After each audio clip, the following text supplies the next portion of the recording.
예, 여러분 민주당의 김태년 의원님 모셨습니다. 어서 오십시오. 예, 안녕하세요. 우리 정어리 TV는 처음 예, 출연이시죠? 처음입니다. 왜 진작 안 오셨어요? 안 불러주셨으니까. 앞으로 좀 자주 나와주시고. 예. 윤석열 탄핵 심판이 이제 이번 주에 2번 변론하면 예. 이제 곧바로 정리가 안 되겠습니까? 예, 예. 그런데 더 할 이유가 있나요? 저는 이번 주 목요일 날 이제 그 추가 증인 신청해 놓은 분들, 사람들 증인 신문하고 나면 곧 뭐 그 재판관들 평이 들어가지 않을까 싶습니다. 예. 민주당 원내 대표 하실 때 윤석열이 뭐 하고 있었어요? 그때 원내대표 할 때요. 예. 그때는 검찰총장 하고 검찰총장이었죠. 있었죠. 예. 그때 혹시 그러면 좀 이렇게 봤을 때 사람이 어떻던가요? 저는 개인적으로는 한 번도 본 적이 없습니다. 아, 그러세요? 회의석상이나 개인적으로 한 번도 본 적이 없습니다. 요즘에 하는 것 보면 사람이 어디까지 악해질 수 있는가 이거를 보여주는 것 예, 같아요. 하여튼 뭐 좀 사악하죠. 예.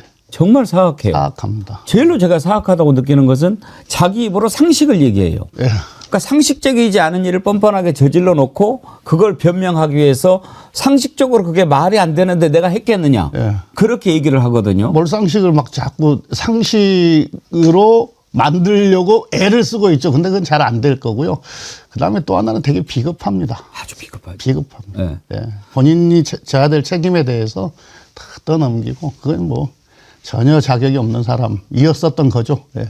그러니까 상상도 할 수 없는 일을 계속 막 뻔뻔하게 해야 되는 자라서 예. 지금 일부에서 걱정하는 게 절마 저러다가 맨 마지막에 변론까지 다 해놓고 갑자기 하야해버리면 어떻게 하냐 이런 걱정이 나오거든요. 하야를 법률적으로 지금 법률적으로 본인이 하야를 희망한다고 해도 되지 않는다 이런 해석이 훨씬 더 많지 않습니까? 예. 예. 하야를 승인해 줄 뭐라 그럴까 사람 기관 이게 지금 대통령은 없는 거거든요. 그렇다고 보면은 국내 대표 기관인 뭐 국회 정도 아니면 궁극적으로는 국민이 될 텐데 뭐 허락하지 않을 거기 때문에 우리가 박근혜 때를 기억하지 않습니까? 일반 공무원들도 예를 들면은 뭐 징계가 진행 중이거나 또는 뭐 기소가 돼 갖고 재판을 받고 있거나 이러면은 그 저기 뭡니까 그만두고 싶어도 안 되죠. 그냥, 안 됩니다. 근데 이제 본인이 뭐 그만둔다고 그러면은 그러는데 만약에 지난번 우리가 이제 기억을 더듬어 보면은 박근혜 때도 뭐 이렇게 얘기 나올 때 그러면 뭐 이런 방법 저런 방법 해가지고 뭐 퇴로를 좀 만들어 보려고 하지 않았습니까? 그런데 그때만 해도 헌재에서 파면이 인용될까 안 될까 좀 반반이었거든요. 그런데 이번에는 안 될 방법이 없는 것 아닙니까? 그런데도 뭘 믿고 한번 가보자라고 했을까 궁금하거든요. 그러니까 박근혜 때하고는 전혀 상황도 다르고요. 예. 제목도 달라요. 그리고 뭐 형량 같은 경우에도 다른 제목 아닙니까? 그러니까 있을 수 없는 일이고요. 본인이 저지른 행위에 대해서는 냉정하게 뭡니까 우리 사법 절차에 의한 심판 이건 수용해야죠. 본인이. 이제 오늘 처음 오셨으니까 한번 그거 한번 여쭤보겠습니다. 다선 중진 의원이시니까 좀 돌아가서 왜 이자가 이렇게 말도 안 되는 짓을 저질렀을까 상식적으로 이해가 안 되거든요.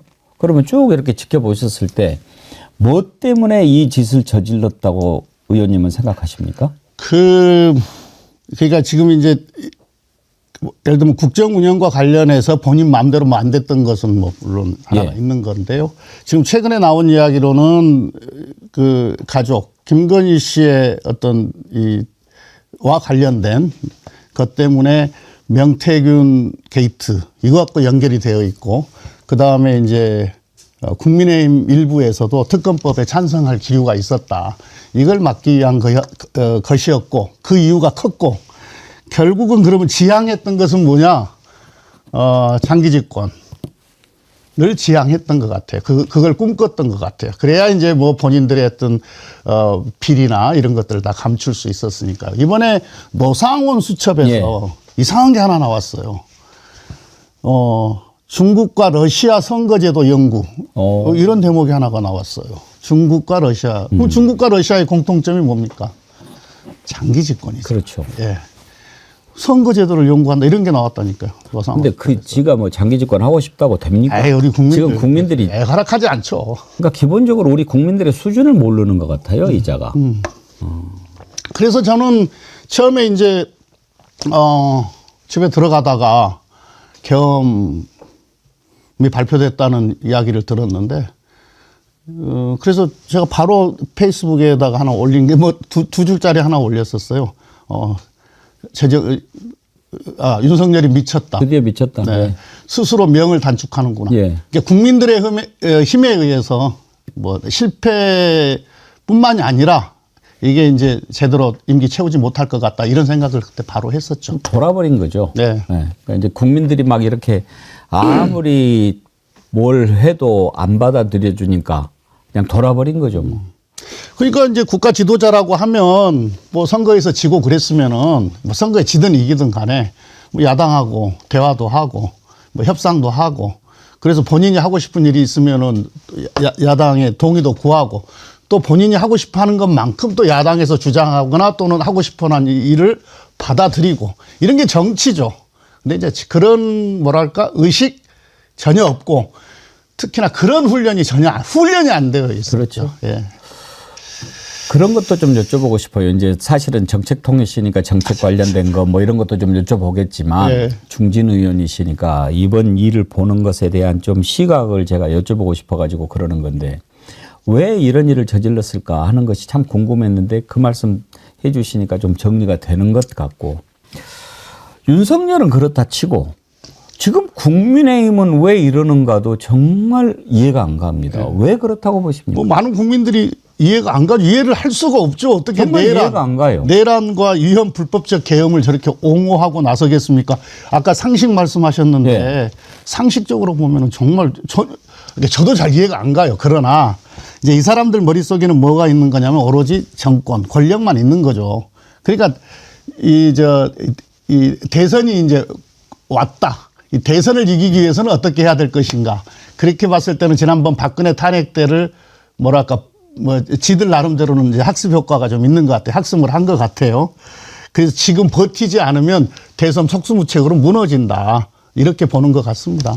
그러니까 그럼 이런 짓을 저지른 자를 단절하고 뭐 출당을 시킨다든지 제명을 한다든지 뭐 그렇게 하고 새롭게 가야 그게 정상이 아닙니까? 정상이죠. 근데 왜 이렇게 100번 오르신 말씀 계속 안고 가면서 그거를 하려고 하는 거죠. 그게 왜 유리하다고 생각하는지 그게 이해가 안 간다는 말씀이에요. 그러니까 그 후과는 아주 클 텐데요. 뭐 그렇다고 해서 또 국민의힘에서 계획하고 있는 또 계산하고 있는 뭐랄까 이 효과 그걸 다 거둘 수는 없을 거라고 봅니다. 그러니까 대선에서 국민의힘이 이길 수는 없을 거라고 보는데 일단은 우리 사회의 극으로 표현되는 일군의 어떤 큰 세력들이 지금 생겨 있는 거 아닙니까? 여기에 이제 일단은 언제 업혀가야 된다 이 생각들 하고 있는 거죠. 그 무리가 포션이 어떻게 되는 것 같습니까? 뭐 연구하는 사람들마다 조금 다르긴 한데요. 그 최소한 20%는 넘는 것 같아요. 정말요? 예. 그러면 우리가 이제 옛날에 비해서 엄청나게 늘어난 거 아닙니까? 근데 사실은 좀 늘 있었죠. 좀 늘어났다. 있기는 있죠. 또는 뭐 옛날만큼이다 이렇게 보시는 분들도 있는데 한 20에서 한 25% 이런 정도는 있는 것 같아요. 그러니까 더 또 그 극우주의자로 국한하면 또 좀 포션은 좀 줄어들겠지만 어쨌든 여기에 깊게 동조하는 세력 그건 한 20% 이상은 되는 것 같습니다. 이게 이제 알고리즘의 영향이 커요. 유튜브 알고리즘의 영향이 큰데 확진 편향이 생기는 거죠. 계속 똑같은 것만 이렇게 보고 들으니까 윤석열도 마찬가지였다는 거 아닙니까? 극우 유튜브 보면서 완전히 세뇌된 거 아닙니까? 우리가 그동안에 선거를 치러 보면 이제 진보, 보수 뭐 이렇게 이제 그냥 간단하게 나눈다고 치면 중도라고 하는 층이 있고 그다음에 어느 정도 진보, 보수가 있는데 극단 세력들이 대체로 보면 5% 내외 아니었습니까? 그런데 그 극단이 20% 된다는 얘기 아닙니까 지금? 지금 한번 보십시오. 지금 상식적으로 도저히 이해가 되지 않는 명백하게 위헌이고 명백하게 불법이었던 이 내란과 계엄에 대해서 뭐랄까 이른바 계몽령에 동의하는 이게 여론조사마다 좀 다르긴 합니다만은 그래도 30% 언저리가 나오고 있지 않습니까? 예, 근데 그렇게 좀 이렇게 보여지는 건데요. 근데 이제 크게 보면 30, 30 그러니까 일마 진보, 보수 30, 30 중도가 이제 40인데 요 40이 다 스윙 보터는 아니에요. 그 스윙 보터는 그 가운데 한 5%에서 10% 정도 될 거고 좌우로 중도 진보가 있고 중도 보수가 있는 거죠. 그래서 투표장에 이게 누가 더 많이 나오느냐에 따라서 선거 결과가 달라지게 되는데 이거 이유가 있어야 중도 진보 같은 경우에는 또는 중도 보수 같은 경우에도 이유가 있어야 투표장에 나오는 사람들이죠. 극단측이 많아지면 극단적인 대결로 갈 가능성이 높다는 점에서 걱정되는 거 아닙니까? 네, 네. 만약에 지금 이런 식으로 계속 간다면은 이 곧 치러질 대선이 제대로 치러질 수 있을까 걱정하는 분들이 많습니다. 혹시 네. 의원님은 걱정 안 하십니까? 왜 걱정이 안 되겠습니까? 우리가 한 번도 상상할 수 없었던 법원에 막 난입을 하고 그리고 막 헌재 위해를 가하겠다고 협박을 하고 또 제가 거의 기억에 그러니까 옛날에 민주화 운동할 때 뭐 미문화원 뭐 점거하고 이런 건 우리가 봤었는데 최근 한 30년 그 이후에 우리가 민주화되고 나서 외국 대사관을 막 쳐들어가겠다. 중국 대사관 예. 그 사건이 있었지 않습니까? 예. 이렇게 아주 극단적인 행위들을 막 하고 있는데 또 그 극단적인 행위들을 막 부추기는 이른바 세력들이 있어요. 또 그런 사람들이 있고 각종 뭐 유튜브 방송 뭐 이런 것들을 통해서 그러니까 이 사람들이 도대체 무슨 짓까지 할 수 있을까 하는 염려가 있는 거죠. 왜 염려가 안 되겠습니까? 그런 상황에서 치러지는 선거를 어떻게 제대로 치를 수 있겠는가는 정치권이 좀 깊이 고민을 해야 될 것 같아요. 당연히 고민해야 되는데요. 어떻게 해야 될까요? 네, 그래도 이제 고민은 되죠. 그리고 여러 가지 이제 뭐 장치도 만들어야 될 텐데 그래도 믿어도 되는 것은 우리나라에 있던 치안 능력이나 사법 체계 이런 건 믿어도 된다고 생각합니다. 네. 가장 걱정되는 것은 저자들이 지금 불법 선거를 부정 선거를 네. 주장하고 있지 않습니까? 네. 그런 것에 대해서 정리가 안 된 상황에서 선거를 치르게 됐을 때 그 주장들을 계속 퍼나르면서 문제를 삼는다면 그 부분은 어떻게 저합을 해야 될까요? 아니 그건 이거 지금까지 부정선거가 없었다라고 하는 것은 여러 가지 우리가 뭡니까 이 소송도 하고 막 이런 과정들이 있었지 않습니까? 그래서 법원에서 이미 다 검증을 했고 또 선관위에서도 알아듣게 다 설명도 했고요. 심지어 국정원에서 시스템 점검도 했는데 문제 없다, 부정선거 증거 없다라고 이야기를 했지 않습니까? 그러면 이제 부정선거 없다라는 것은 믿어도 됩니다. 우리가 그래도 민주화 이후에 상당히 선진 선거 시스템을 갖춘 나라입니다. 우리 선진 선거 시스템을 우리가 수출도 하는 나라예요. 이런데 우리나라가 부정선거가 있을 수 있다라고 생각하는 자체가 말씀하시는 것처럼 정말 좀 덜 떨어진 사람들인데요. 그러나 이제 이런 과정들이 거쳐지면서 진실은 언젠가는 다 정리가 되기 때문에 밝혀지는 것이기 때문에 뭐 그렇게 주장한다고 해서 그게 뭐 먹히거나 이러지는 않을 거예요. 뭐 그건 뭐 일부죠 뭐. 의원님께서는 이번 대선 어떤 것이 시대 정신이 될 거라고 생각하십니까? 지금 우리 국민들이 그러니까 가장 중요한 것은 어쨌든 우리가 소중하게 만들어왔던 이 민주적 질서가 훼손된 거 아닙니까? 이 민주적 질서를 회복하는 것, 다른 말로 이야기하면 내란을 완벽하게 제압하는 것, 이게 가장 중요한 거죠. 예. 그리고 이제 또 하나는 뭐 언제든 어떤 선거든지 다 마찬가지기는 합니다만 어쨌든 국민이 먹고 사는 문제를 누가 더 유능하게 해결할 것인가 이게 되겠죠. 그러면은 이걸 단어로 한번 표시를 한다고 하면 원상회복이 되겠습니까? 먹사니즘이 되겠습니까? 이거 두 개 다죠. 두 개 다. 예. 그걸 잘 할 수 있는 사람이 돼야 예. 나라가 좀 제대로 바로 서겠죠. 예, 그걸 잘할 사람, 또 그걸 잘할 당. 예. 민주당은 거기에 대해서 충분히 준비가 되고 있다고 생각하십니까? 예, 열심히 준비하고 있습니다. 예. 민주당 내부에서 이런저런 목소리가 좀 나옵니다만 그런 것들이 또 어떻게 하나로 이렇게 아우러지는 것 어우러지는 것도 매우 중요하지 않습니까? 어디서 찾아야 된다고 생각하십니까? 민주당은 그야말로 민주정당이거든요. 그리고 정당의 어떤 민주성을 계속 확대 강화하는 것을 선도했던 당이 민주당 아니겠습니까? 여러 가지 이 당내의 어떤 제도나 문화를 만들어가는 측면에 있어서도 그건 우리가 국민의힘에 비교해서는 월등히 앞서 있었고 또 우리가 또 이렇게 선제적이었고요. 그리고 국민의힘은 그 뒤를 계속 따라왔었고요. 그래서 이 민주정당에서 이러저러한 어떤 목소리가 있고 의견이 있고 이건 뭐 저기 뭡니까 그걸 뭐 탓하거나 이럴 일은 아니에요. 정당이니까 경쟁이 있을 수 있지 않습니까? 경쟁은 장려해야 되는 거고 경쟁에 있어서의 결과가 나왔을 때 깨끗하게 승복하고 협력하는 것 이 전통만 우리 민주당이 지키고 있다면 이 DNA만 버리지 않고 있다면 지금 조금씩 나오고 있는 목소리는 전혀 문제될 게 없다 이렇게 생각합니다. 알겠습니다. 최근에 중국 다녀오셨지요? 예. 그것 때문에 부른 거 아니었어요? 그 중국과 관련해서는 우리가 지금 좀 매우 중요한 시기인 것 같습니다. 예. 왜냐하면 중국을 떼어놓고 갈 수도 없고 여러 가지로 지금 중국이 중요한 나라 아닙니까? 네. 그런데 계속 중국을 공격을 해요. 윤석열 정부가. 그리고 지금 아까도 그 대사관에 쳐들어가려고 했던지 얘기했는데 그거는 저는 개인적으로 돈벌이용이라고 생각합니다. 예. 지가 뭐 영상 찍으면서 이렇게 들어가는 모습이 뭐 때문에 그렇겠습니까? 그래서 이제 결국은 중국에서 유감도 표명했는데. 그리고 복장이 참 마음에 안 들어요. 캡틴 아메리카? 캡틴 아메리카. 미국하고 중국하고 부딪히는 모양새를 연출하려고 아니, 했을까요? 캡틴 아메리카가 어떻게 보면은 미국이 세계 질서를 다 관리한다. 그러니까 미국만이 세계를 구원할 수 있다, 뭡니까 지킬 수 있다, 뭐 이런 상징이잖아요. 그게 이제 예.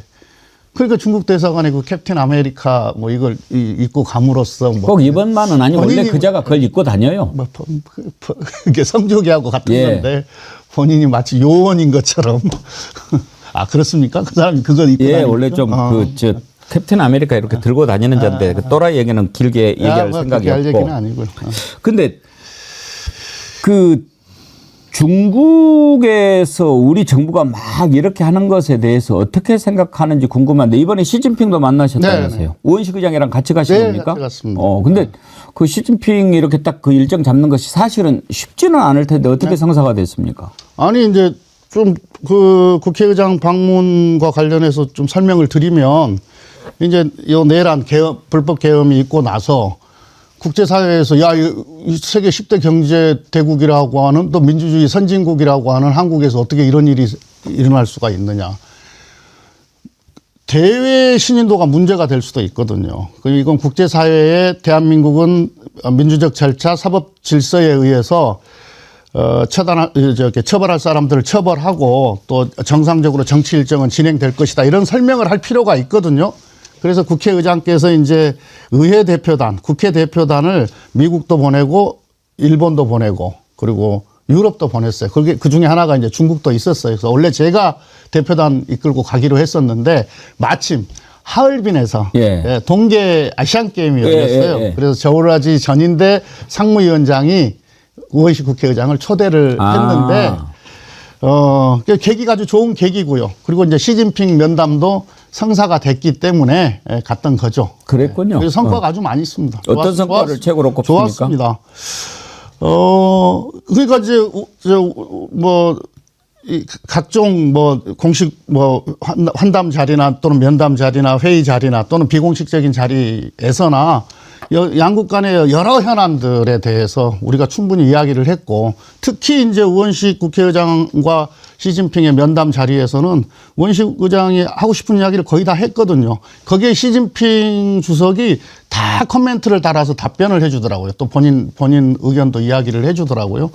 예를 들면은 이제 올해 우리 경주에서 가을에 에이펙 회의가 열립니다. 예. 여기 한중 관계로 놓고 보면은 시진핑 주석이 오냐 안 오냐는 되게 중요하거든요. 그러니까 한중 간의 갈등이 지금 언제부터 생긴 거냐면은 박근혜 정부 때 사드 배치. 그랬죠. 그게 이제 중국에 아무 설명 없이 이 배치를 해버린 겁니다. 더더욱이나 당시 황교안 국무총리가 중국을 방문했을 때 시진핑이 물었어요. 사드 배치할 거냐고. 계획 없다, 안 할 거다라고 이야기를 해놓고 일주일인가 열흘 만에 사드 배치를 발표를 했던 거거든요. 그게 이제 확 커져버린 거죠. 그래서 우리가 이제 한한령, 그래서 상당한 경제 보복도 있었고, 뭐 유무형의 그것 때문에 우리 기업들이 엄청 힘들었지 않습니까? 제가 2017년에 문재인 대통령 당선되고 특사단의 일원으로 가서 당시도 왕이도 만났고 시진핑도 만났었는데 그때 아주 냉랭했었습니다. 2017년 막 선거 끝나자마자 갔었는데.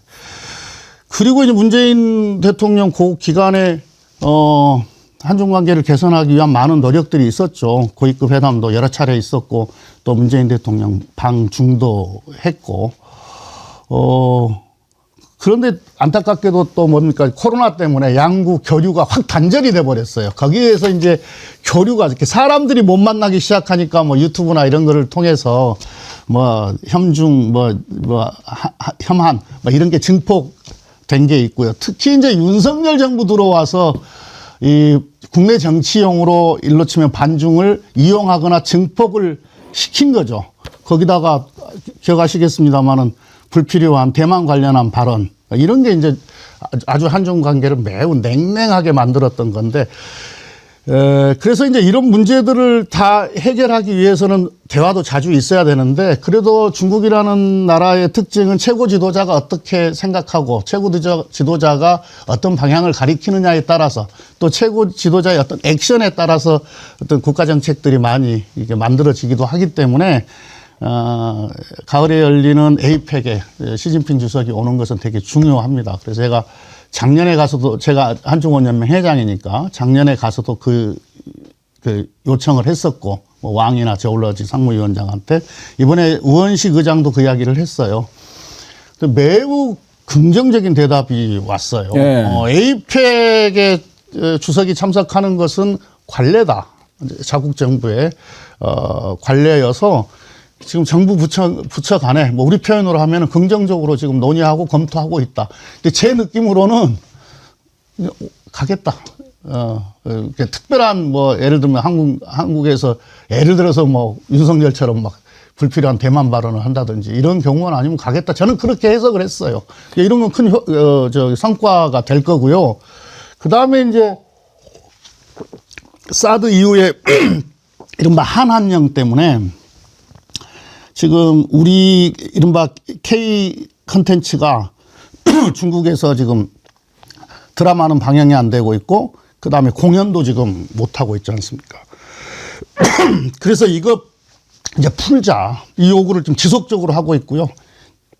그다음에 우원식 의장도 그 이야기를 했죠.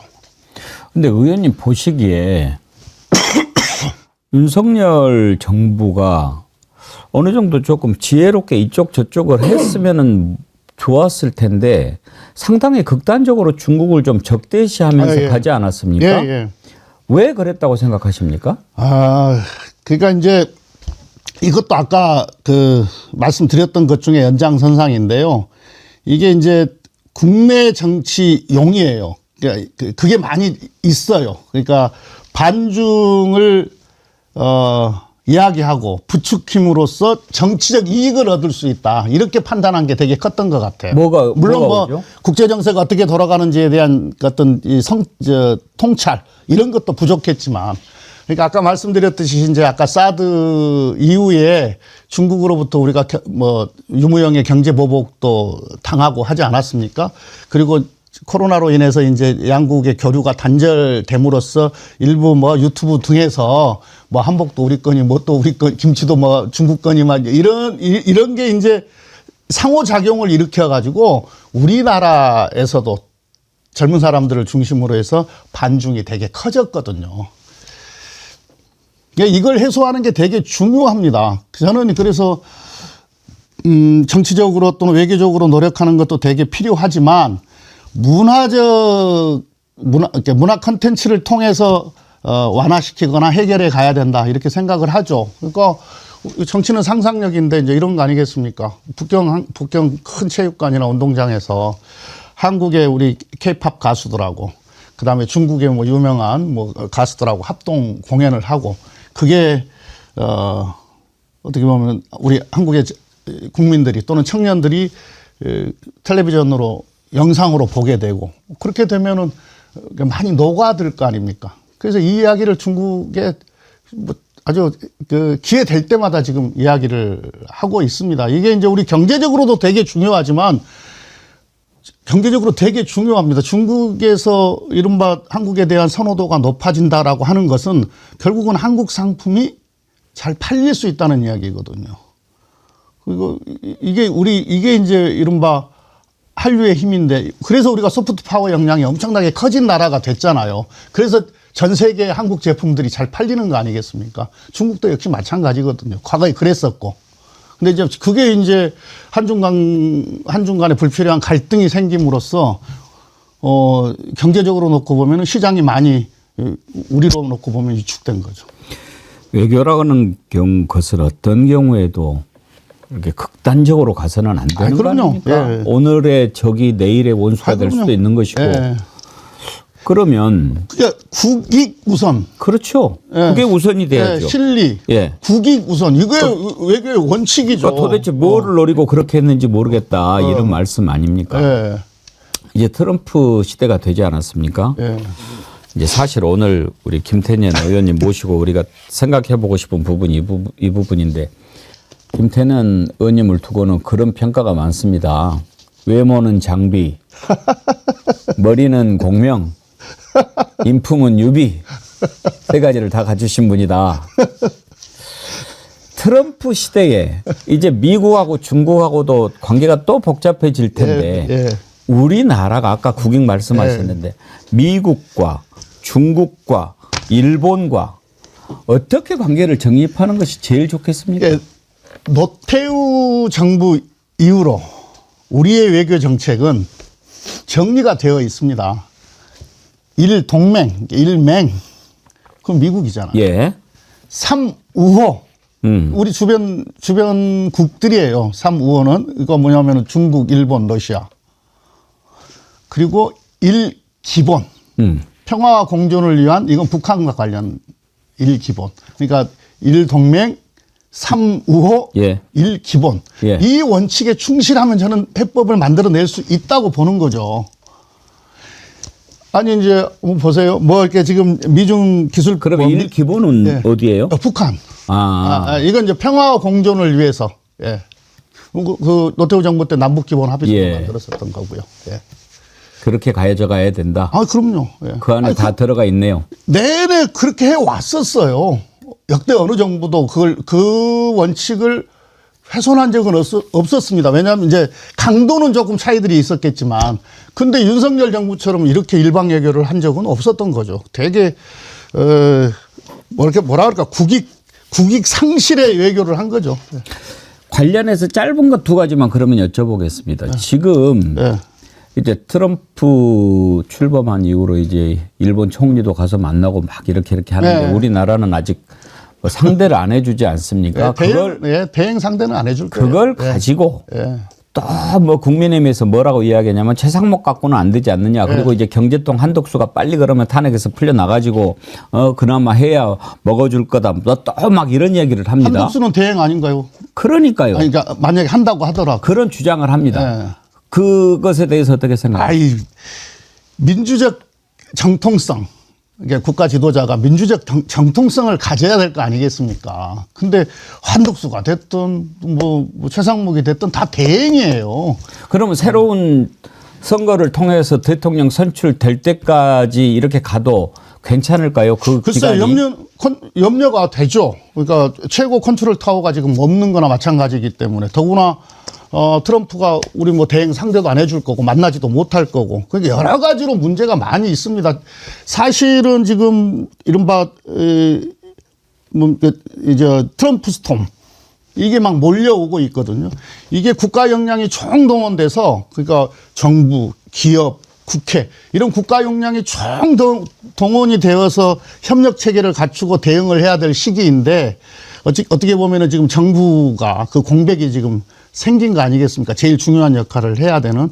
그래서 걱정은 됩니다. 다만 이제 대한민국이 이런 내란이나 불법 계엄에 이해할 수 없는 상황이 있었지만 대한민국의 어떤 민주적인 어떤 절차를 통해서 사법적 판단도 내리고 정치 일정도 정상적으로 진행이 되더라라고 하면은 오히려 또 우리의 의상을 또 끌어올릴 수 있는 계기가 되는 거기 때문에 이 과정 관리를 잘 해야 된다고 생각합니다. 아무튼 빨리 정리가 되고 새로운 정부가 빨리 출범을 해야 되겠죠. 그렇죠. 그게 제일 중요하다고 봐야죠. 이 경제란 놈은 제일 싫어한 게 불확실성 아닙니까? 그렇죠. 불확실성. 네. 이 불확실성을 빨리 제거해 주는 것, 해소해 주는 것이 우리 경제에도 가장 도움이 될 거고요. 중요한 우리가 이제 외교를 하는 데 있어서도 민주적 정통성을 확고하게 갖춘 정부가 훨씬 더 힘이 있는 거죠. 발언권도 세지는 거고. 또 더더욱이나 이렇게 우리가 민주적 어떤 질서 속에서 만들어진 정부라고 한다면 뭐 오히려 또 이렇게 전화위복의 계기로도 만들 수 있을 거라고 봅니다. 또 한 가지는요. 이제 자꾸 트럼프가 김정은 얘기할 때마다 나 그 친구 잘 알아 막 그런 식으로 이야기를 하지 않습니까? 그런데 우리가 걱정하는 것은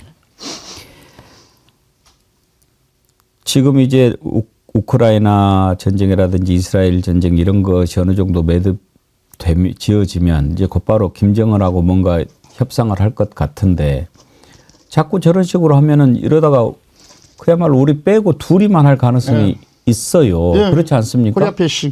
어떻게 해야 됩니까?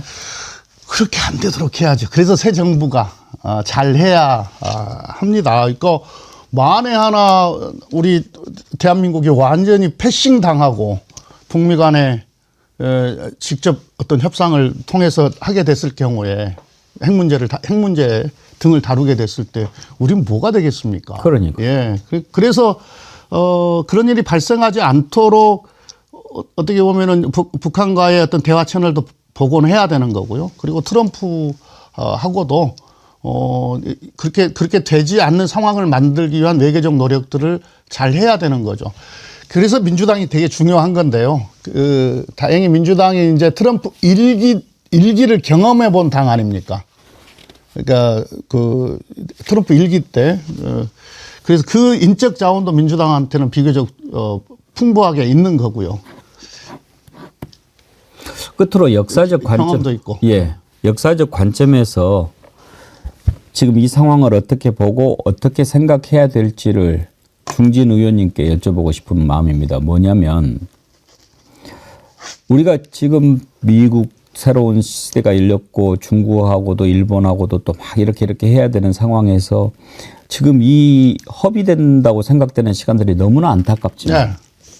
또 한편으로 보면 이런 상황에서 저자가 5년 임기를 채웠으면 더 빠꾸했을 텐데 그나마 참 다행이다라는 생각도 들고 아무튼 지금 벌어지고 있는 이 순간을 역사적인 관점에서 우리가 어떻게 해석하고 받아들이는 것이 좋겠다고 보시는지 오늘 그 말씀을 좀 들려주십시오. 글쎄요, 이제 뭐 어떤 분들은 3년 더 갔으면 대한민국 절단 날 뻔했는데 오히려 다행 아니냐 뭐 이렇게 역설적으로 그렇게 평가하시는 분도 있는데요. 그러나 저는 그렇게 생각하지는 않습니다. 대한민국에서 있어서는 안 되는 일이 벌어진 거거든요. 있어서는 안 되는 일은 안 벌어지는 게 좋습니다.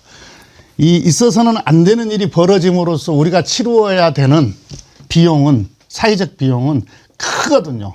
이게 경제적 비용뿐만 아니라 당장 경제적 비용만 하더라도 지금 사회적 비용까지 다 해서 무슨 800조니 900조니 이런 이야기까지 나오고 있는 거 아니겠습니까? 그리고 이제 우리 국민들이 이런 불법 내란에 대한 트라우마를 다시 겪게 되는 거거든요. 그러니까 신뢰사회의 어떤 기반들을 엄청나게 허물어버리는 이런 후과가 있기 때문에 저는 바람직스럽지 않다고 보는데 다만 이제 우리가 지금 많은 위기들을 거쳐 오지 않았습니까? 그리고 그 위기들을 다 극복해 왔고요. 일제 강점기도 있었고 또 그러니까 6.25도 있었고 이런 폐해 속에서 우리가 산업화와 민주화를 동시에 이루고 그리고 IMF니 그 뒤에 있으면 금융 위기니 뭐 코로나니 이런 위기들을 다 슬기롭게 어떻게 보면 힘있게 극복해온 역사가 있는 거 아니겠습니까? 이게 이제 우리 국민들 DNA에 딱 박혀 있는 거고. 그래서 이 위기도 지금 윤석열이 저질러서 만들어진 이 위기도 국민의 힘으로써 국민의 힘 이상하네. 국민의 역량으로 극복한 역사다. 이렇게 기록될 것이고 또 그게 어떻게 보면 우리 국민들한테 또 하나의 또 자부심을 만들어 줄 수 있을 거라고 봅니다. 우리의 힘을 믿어야지요. 아이, 그럼요. 예. 결국은 이번 이런 내란도 더구나 친일 쿠데타 아닙니까? 권력을 갖고 있는 집단이 벌인 쿠데타가 진압이 됐다라고 하는 것은 그만큼 우리 국민 역량이 성숙되어 있는 거거든요. 여담입니다만 그런 법도 하나 만들었으면 좋겠어요. 제가 우리은행이라고 하는 거 만들 때도 그런 논란이 있었는데 이름을 우리은행 써버리면 좀 헷갈리지 않습니까? 국민은행도 우리은행 그렇게 부르면 우리은행인지 국민은행인지 모를 수도 있고. 근데 국민의 힘 이래버리니까 지금 같은 그런 문제가 생기는데 이렇게 누구나 공유할 수 있는 그런 보통명사에 가까운 것들을 고유명사로 쓰게 하는 것을 좀 금지하는 법 만들어야 되지 않을까요? 글쎄요. 옛날에 우리 열린우리당도 있었어요. 할 말이 없네요. 중국 가니까 국민의힘은 뭐라 돼 있더라. 저기 국민역량당. 국민역량당 뭐 이렇게 힘을 그렇게 역량으로. 그리고 우리 더불어민주당은 공동민주당. 공동민주. 더불어니까. 네. 지금 민주당의 경제안보특별위원회 위원장이시잖아요. 이렇게 중요한 거 2개 다 맡으셔도 됩니까? 아니 뭐 경제하고 안보가 제일 중요한 거 아닙니까? 아니 아니 이제는 우리가 안보라는 개념이 과거에 뭐 국방 이렇게 뭐랄까 협소하게 해석하지 않습니다. 지금은 경제가 안보다? 그럼요. 경제가 안보다. 아니 그리고 이렇게 포괄적 안보 개념에 다 들어가는 거고요. 예. 경제가 망가지면 안보가 되겠습니까? 그렇죠. 경제가 강해야 결국은 궁극의 안보도, 궁극적으로 안보도 더 강해지는 거기 때문에 그건 이렇게 분리해서 생각할 수 없는 그런 시대입니다. 예. 알겠습니다. 예. 앞으로도 좀 듣고 싶은 말씀이 많이 있는 분입니다. 시간 내서 자주 나와주시면 고맙겠습니다. 예, 감사합니다. 혹시 특별히 하시고 싶은 말씀 있으셨나요? 아닙니다. 오늘 처음 나왔는데요. 예. 뭐 저한테 해달라는 이야기가 좀 있으셨는데 그대로 안 하시네요. 사실 여쭤보고 싶은 게 많은데 오늘은 제가 그렇게 생각했습니다. 일반적으로 그냥 그 게스트가 오시면 가급적 그게 충실하게 하는데 다선 의원, 중진 의원 이런 분들 모시면 그 시간을 낭비하고 싶지가 않더라고요. 좀 더 많이 뽑아먹고 싶더라고요. 정말 이런 분들이 보는 시각과 또 초선 의원들이 생각하는 시각은 좀 다르지 않겠습니까? 그래서 그냥 일반적으로 나와서 막 이건 이러이러함으로 이러하다라는 것과 정말 원로가 보는 또는 중진이 보는 이 역사는 어떤 것인가 이런 걸 좀 많이 여쭤보고 싶어서 그랬으니까 양해해 주십시오. 고맙습니다. 재밌었습니다. 또 뵙겠습니다. 감사합니다. 민주당의 김태년 의원님과 인터뷰했습니다.